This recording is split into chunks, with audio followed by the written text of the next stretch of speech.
কনকনে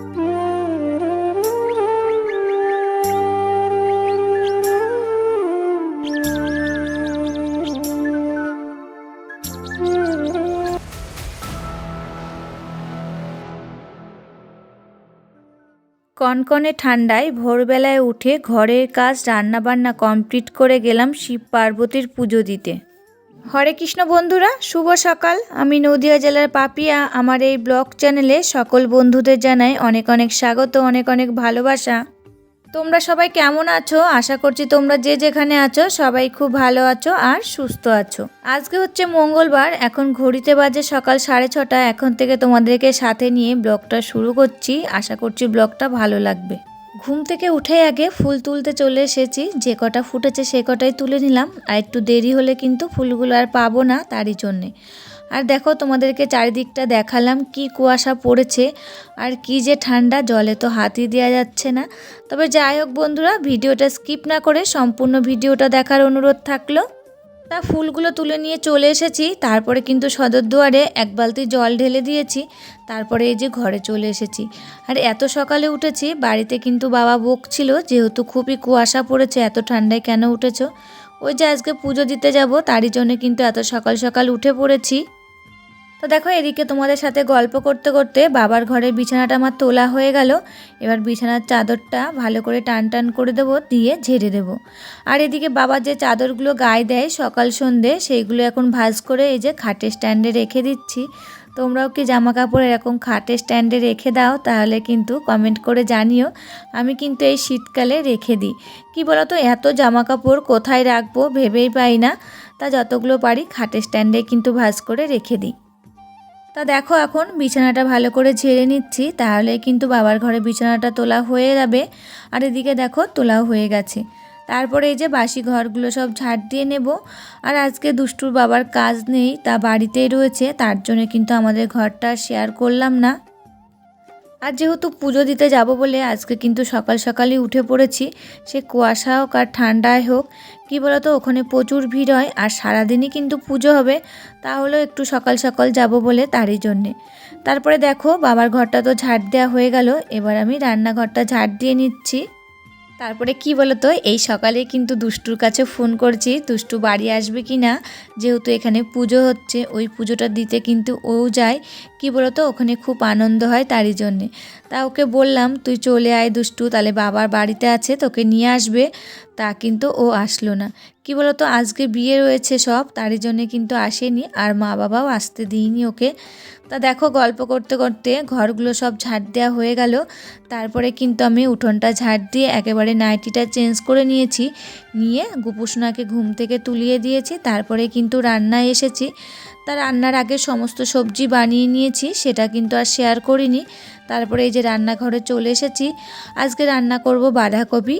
আর এই যে এটা রান্না করছি কি বলতো, লাউর ডোকা। বড়া ভেজে দিয়ে আমি লাউর ডোকা রান্না করি, সেই বড়া ভাজাটা বসিয়ে দিয়েছি। আর লাউর ডোকাটা কিন্তু প্রেসারে একটা সিটি মেরে নিয়েছি তাড়াতাড়ি হয়ে যাওয়ার জন্যে।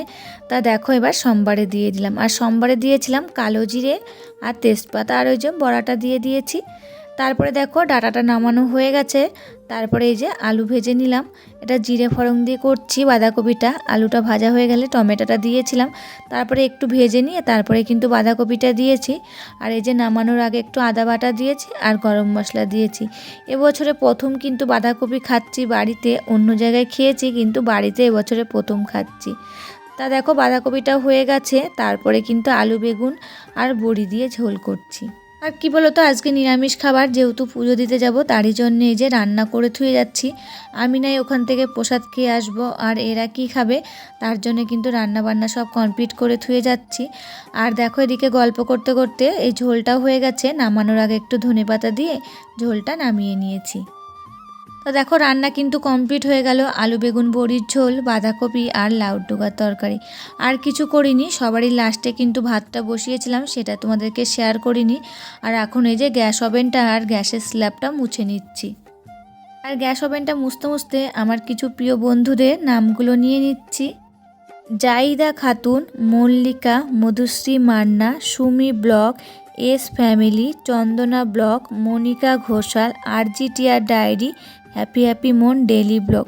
সকল বন্ধুদের জানাই অসংখ্য অসংখ্য ধন্যবাদ আর ভালোবাসা। আর এইভাবে তোমরা আমার পাশে থেকো আর আমাকে প্রচুর প্রচুর ভালোবাসা দিও। তা দেখো এদিকে গ্যাস ওভেনটা মোছা হয়ে গেছে, তারপরে যে কটা বাসন ছিল সেইগুলোই কিন্তু এখন ধুয়ে নিচ্ছি। তারপরে এই যে রান্নাঘরটা মুছে নিচ্ছি। আর ঘরও কিন্তু মোছা হয়নি, একেবারে রান্নাঘরটা মুছে নিয়ে ঘরগুলো সব মুছে নেব, তারপরে স্নান করে নেব। স্নান করে নিয়ে তারপরে পুজো দিয়ে রেডি হব। তা দেখো রান্নাঘরটা মুছা হয়ে গেল, এবার আমাদের ঘরগুলো সব মুছে নিচ্ছি। আর এই যে ডাইনিংটা মুছে নিচ্ছি, এরই মধ্যে কিন্তু বাবার ঘরটা মোছা হয়ে গেছে। তারপরে ওই যে বললাম স্নান করে নেব, স্নান করে খুব হুটোপাটা করে পুজোটা দিয়েছি, যেহেতু অনেকটাই দেরি হয়ে যাচ্ছে, সবাই চলে গেছে পুজো দিতে। আর এই যে আমি যাব একটা দিদিভাইয়ের সঙ্গে, যে এক সময় দেখো না উঠোন ঝাড় দেওয়ার সঙ্গে একটা দিদিভাই আসে, গল্প করি, ওই দিদিভাইটার সঙ্গে যাব। আর ওই দিদিভাইয়ের মেয়ে যাবে। আর ওই যে দুষ্টু নেই, আমার মনটা কিন্তু খারাপ লাগছিল একা একা যাচ্ছিলাম বলে। আর ও কী বলো তো, এক জায়গায় গেলে আসতে চায় না, ওখানে খেলার সাথী রয়েছে, খেলা করে। আর বাড়িতে তো খেলার সাথী নেই, সবসময় ঘরে একা একা বসে টিভি দেখে, তার জন্য কিন্তু এক জায়গায় গেলে আর আসতে চায় না ও। দেখো এই যে তিনজন যাচ্ছি, ওই দিদিভাইয়ের মেয়ে যাচ্ছে, দিদিভাই আর আমি। এই সময় কিন্তু আমি দুষ্টুকে খুবই মিস করছিলাম। আর হেঁটে হেঁটে গেছি মাঠ দিয়ে, মানে খানিকটা দূরে আমাদের বাড়ির থেকে, আবার টোটোতেও যাওয়া যায়, আবার হেঁটেও যাওয়া যায়। তা দেখো আমরা হেঁটে হেঁটে পৌঁছে গেছি, এখান থেকে নো এন্ট্রি শুরু হয়ে গেছে, মানে ভিতরে কোনো গাড়ি ঢুকতে দিচ্ছে না, শুধু মোটর সাইকেল যাদের বাড়ি রয়েছে এদিকে তারাই ঢুকতে পারছে একমাত্র। আর দেখো বন্ধুরা এখানে কি পরিমাণে ভিড় হয়। আর এই জায়গাটা খুবই জাগ্রত, যে যা মানসা করে তার মানসাই সফল হয়।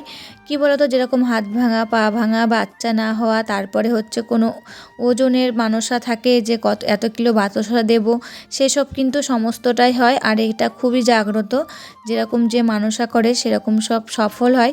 তারপরে কিন্তু তারা পুজো দিয়ে যায়। আর এখানে আমার মেয়েরও চুল ঠাকানো ছিল ছোটোবেলায়, সে চুলও আমরা দিয়ে গেছিলাম। আর দেখো কি পরিমাণে ভিড়। আর এখানে কিন্তু একটা গাছকেই পুজো করা হয়। আর গাছের পাশ দিয়ে কিন্তু বেদি করা রয়েছে, তারপরে গ্রিল দিয়ে ঘেরা রয়েছে, সেখানেই পুজোটা করা হয়। এটা যত সম্ভব বট গাছ হবে। আর এখানে তো ঠেলাঠালি খেয়ে পুজোটা দেওয়া হয়ে গেছে আমার। তারপর দেখো তোমাদেরকে ঘুরিয়ে দেখাচ্ছি কি পরিমাণে ভিড়। আর আমার এই যে পিছনে একটা মন্দির আছে, মায়ের মন্দির, এখানে কিন্তু কীর্তন হচ্ছে, আবার মায়ের পূজাও হচ্ছে। তা দেখো পুজো কমপ্লিট হয়ে গেছে, এখানে আমি গোটা ধূপকাঠি ধরিয়ে দিচ্ছি একটু ঘুরিয়ে নিয়ে। তা ক্যামেরা করার মতন তো লোক ছিল না, ওই যে দিদিভাইয়ের মেয়েটা ছিল, ওই ধরিয়ে দিয়েছে, মানে ক্যামেরাটা ধরে দিয়েছে আমাকে। তা দেখো ধূপকাঠিটা একটু ঘুরিয়ে ওখানেই রেখে দিলাম, আর একটু ভালো করে নমস্কার করে নিলাম। তা দেখো এখানে পুজো দেওয়া কমপ্লিট হয়ে গেছে, প্রসাদ দিচ্ছিল, ওখান থেকে প্রসাদ নিয়ে। আর দেখো এখানে কি পরিমাণে ভিড় প্রসাদ খাওয়ার।